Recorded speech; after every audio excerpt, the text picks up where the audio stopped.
Oh, dude, I just had to see your picture. Yeah, I remember that. Can you hear me? Hi, how are you? I'm doing well. How you doing? Good, good. I just recently found your page. Oh, hey, welcome. Thank you so much. Like maybe a few weeks ago, and I've been catching up on your YouTube videos religiously. I I actually never knew about narcissism, to be honest. I never heard that growing up. I grew up pretty sheltered. Hmm. And I never knew about that. Although now, hindsight being 2020, I feel like my dad might have had some maybe components of it. Yeah. Maybe not a narcissist, but I got into a very toxic relationship for the first time. It was the first everything, and and I'm an empath. I did not know that he was a narcissist. I wanted to just help him out and fell in love and stuff like that. So I'm actually just coming on here not to, it took me kind of 6 years to um I would say starting to detach from him. I recently started to detach from him, and I'm on antidepressants for the first time because I've been struggling for the past 3 years to disconnect from this individual. And my family don't know about it, anything. Like my parents are pretty religious, so they don't know anything about this. I moved to a city on my own and met this individual, and he seemed super charming at first, and Yep. extremely toxic after. Like I couldn't believe the switch of like this. He seemed like a knight in shining armor in the beginning, and then literally it's like I used to model. Like I actually was pretty doing very well in Toronto. I used to do mainly beauty stuff, and he would discourage me. He would be like, "Oh my God, you're like in your late 20s. Why are you modeling? Like you're too old at your age. You're Late supposed." 20s. Yeah. He was like, "At your age, you're supposed to be owning the agency. Aren't you like ashamed?" And I was making pretty good amount of money. So literally it just dwindled down.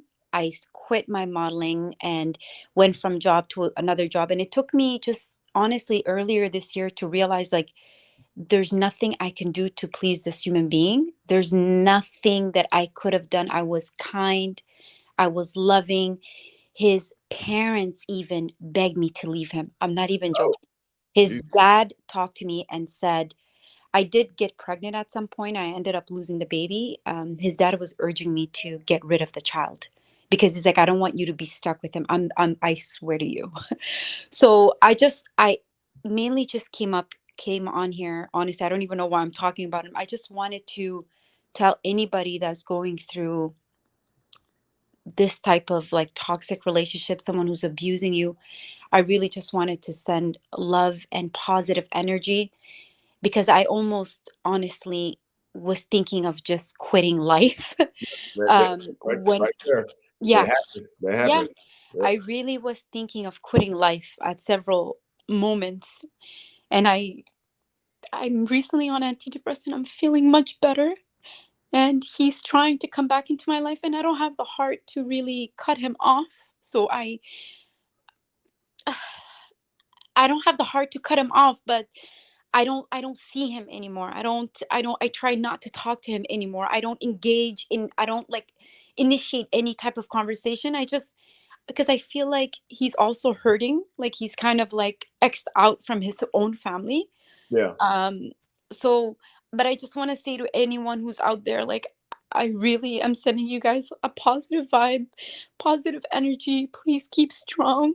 Yeah. So And send that positive energy out and take it back in because you need it too. What about you? You see what I'm saying in these situations? You can spread it out to everybody. This is like you're watering everybody else's garden. yes. Take the canister and water yourself a little bit. You know what I No, mean? I am. I'm taking care of myself. I'm on antidepressant. I'm feeling better. So right there, the antidepressants. Yeah. But like one of those antidepressants is cutting that person out of your life because yeah, he might have suffered some pain in his life, but Yeah. it doesn't entitle him to hurt you and cause you pain. No, it doesn't. It doesn't. And I understand that he has no right to hurt me. Mhm. But just by nature, I always want to be there for someone that I feel like is alone and kind of like he doesn't have a good relationship with his family. Like he doesn't talk to anybody. And I don't really engage with him. It's just if you need help, let me know. But I'm not going out on my way to like hey, do you want to go for none of that. It's Mhm. just like, in case you really don't have anyone to turn to, I'm there for you. And I'm hoping that I will cut him off.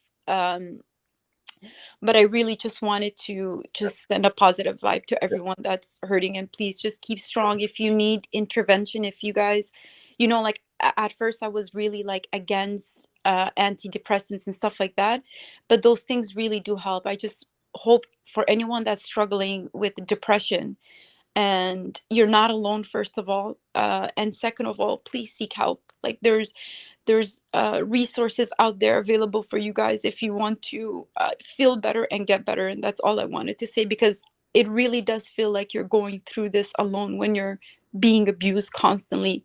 Yeah. And yeah, I just wanted to say that to everyone. So I'm glad you came out here and said that though. But I said before you hop off, Yeah. please, everything that you said to everybody else, apply it to yourself even more. I promise you, because like Yeah.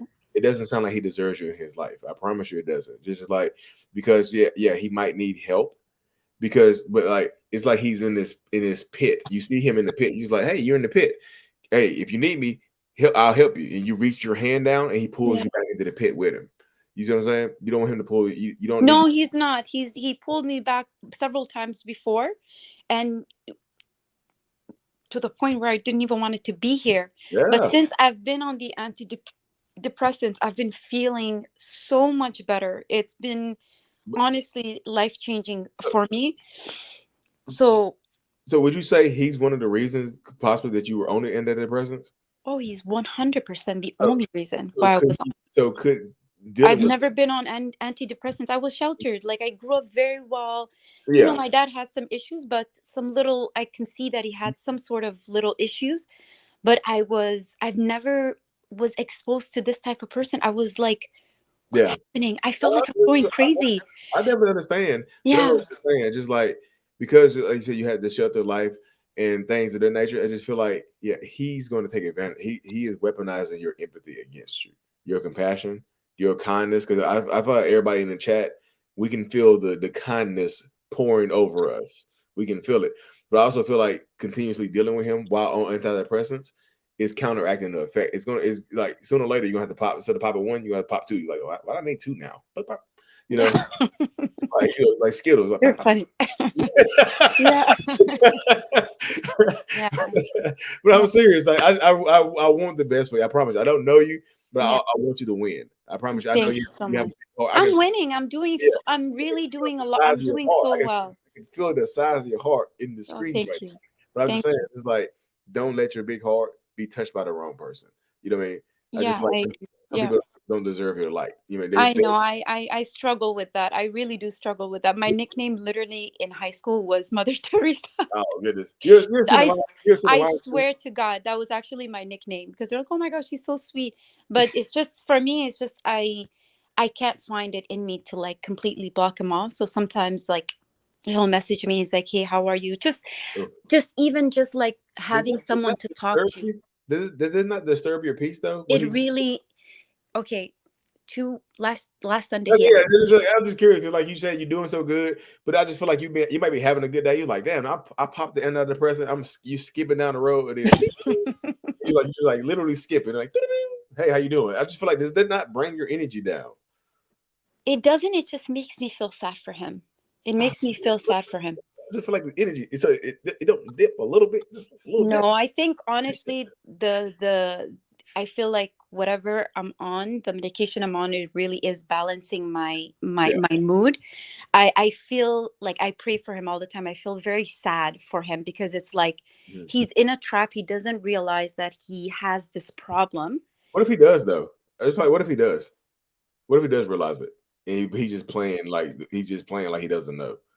So I feel like he does Well, know. I mean, that's still a sickness, right? If he Yeah, realizes it, but but he cannot help himself. yeah. So if he realizes and he's intentionally doing this to you, I just feel like that's malicious intent.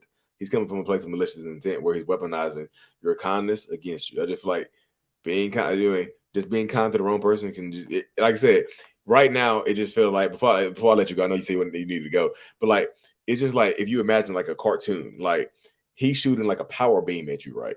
And the power beam was crushing you at first, and then like somebody else is like, hey Sam, here's some antidepressants, and you pop them, and then you start shooting your own power beam back at him, and you found this balance.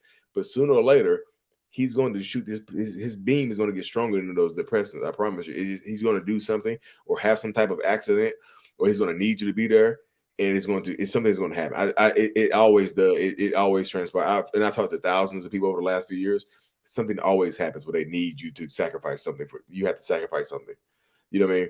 You know, you're doing so well. You don't need those antidepressants. He might talk you out of using them. It's like, you don't need those. You know? Yeah. Good. But just be careful. I'm praying for you. I want the best for you. Thank you so much. Thank you. And I'm praying for everyone out there as well that's struggling. Big hearts get hurt. I'm just telling you. Okay. Okay. Thank you. Have a good night, guys. Be safe. Be safe. Seriously. Thank you very much. I appreciate it. Have a good night, guys. Bye. Thank you so much for making it to the end of my video, y'all. Thank you for watching all the way through. I'm eternally grateful for you. If you haven't already, you made it this far, you might as well go and hit this subscription button, y'all. Turn on the notifications so we can reach more people. Help me reach more people and whatnot. The self-love brand is available as well. Link is in the description of every single video I do, y'all. I'm aware this is the I Love Me brand. The self-love journal is also available too, y'all. I have a weekly newsletter that goes out as well. If you haven't, check in to join the channel memberships for some behind the scenes access and more perks and things like that, y'all. Thank you so much. Mental Illness is out. Peace.